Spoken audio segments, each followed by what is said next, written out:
Megastar పుట్టినరోజు అంటే తెలుగు సినీ పరిశ్రమకు ఒక పండుగ లాంటిది.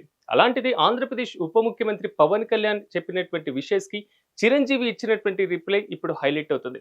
ప్రేమతో పంపినటువంటి పుట్టినరోజు శుభాకాంక్షలు నాకందాయి. ప్రతి మాట, ప్రతి అక్షరం నా హృదయాన్ని తాకింది.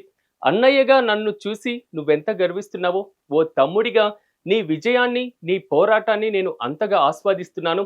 నీ కార్యదీక్షత, పట్టుదల చూసి ప్రతి క్షణం గర్వపడుతూనే ఉన్నా. నిన్ను నమ్మిన వాళ్లకు ఏదో చెయ్యాలన్న తపనే నీకు ఎప్పటికప్పుడు కొత్త శక్తినిస్తుంది. ఈరోజు నీ వెనుక కోట్లాది మంది జన సైనికులు ఉన్నారు. ఆ సైన్యాన్ని ఓ రాజువై నడిపించు. వాళ్ళ ఆశలకు, కలలకు కొత్త శక్తినివ్వు. అభిమానుల ఆశీర్వాదం, ప్రేమ నీకు మెండుగా లభిస్తూనే ఉంటాయి. ఓ అన్నయ్యగా నా ఆశీర్వచనాలు ఎప్పుడూ నీతోనే ఉంటాయి. నీ ప్రతి అడుగులోనూ విజయం నిన్ను వరించాలని ఆ భగవంతుని కోరుకుంటున్నా అని మెగాస్టార్ చిరంజీవి రిప్లై ఇచ్చారు.